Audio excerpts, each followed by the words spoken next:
Hello, नमस्ते। कैसे आप सब। आज की हमारी कहानी है बहू की बारी। चलिए दोस्तों, कहानी शुरू करते हैं। संध्या रसोई में नाश्ता बना रही थी।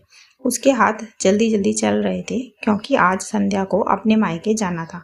आज उसके भतीजे का मुंडन था। संध्या ने जल्दी जल्दी नाश्ता बनाया, फिर उसने बच्चों को जगाया, फिर संध्या ने अपने पति संदीप को भी जगाया। संध्या की फैमिली में संध्या का पति संदीप, उसके 2 बच्चे, बेटा वेद और बेटी विद्या, साथ ही उसके सास ससुर भी रहते हैं। जब संदीप नाश्ता करने आया तो संध्या ने उसको नाश्ता सर्व करते हुए कहा, संदीप तुम भी चलो ना मेरे साथ। सब पूछते हैं कि संदीप जी क्यों नहीं आते, और फिर मेरी सारी बहनों के पति आते हैं। तब संदीप ने कहा, अरे मैं क्या करूँगा वहाँ पर, तुम और बच्चे हो आओ, चाहो तो 2-3 दिन रुक कर आ जाना, मुझे वहाँ जाना पसंद नहीं है, तुम जानती तो हो। फिर संध्या ने अपनी सास को कहा, मम्मी जी आप ही बोलिए ना इनको। तब उसकी सास बोली, अरे बहू वो नहीं जाना चाहता तो रहने देना, क्यों जबरदस्ती करना, उसको पसंद नहीं है। फिर संध्या ने कुछ भी नहीं कहा।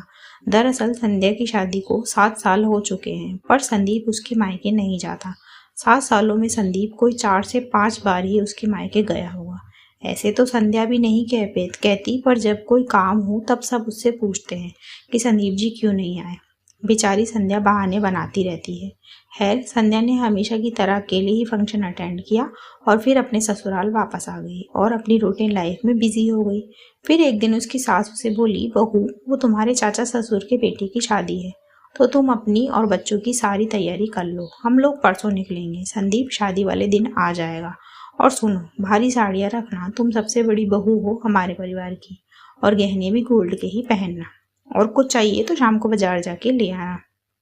संध्या ने कुछ भी नहीं कहा।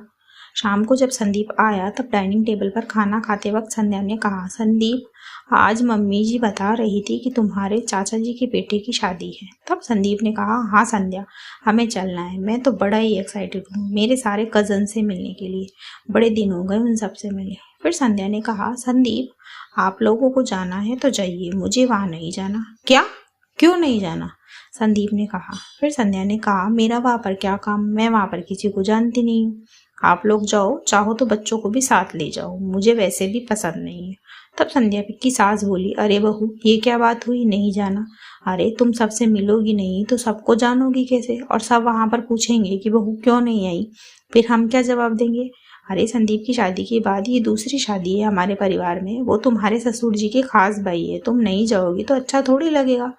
फिर संध्या ने कहा, क्यों मम्मी जी, शादी बस मेरी हुई है, आपके बेटे की नहीं, परिवार भी बस आपके ही है, मेरे नहीं है, और सब पूछेंगे भी आपसे ही, मुझसे कोई नहीं पूछता। जब आपका बेटा मेरे साथ मेरे मायके की किसी भी फंक्शन में शामिल नहीं होता तब तो आप कहती है कि नहीं जाना तो रहने दे, क्यों जबरदस्ती करना। अब बारी मेरी है मम्मी जी। संदीप, और संदीप तुम्हारे ही कजन है, मेरे नहीं, तुम ही उन सबसे मिलने के लिए एक्साइटेड होते हो, मैं नहीं।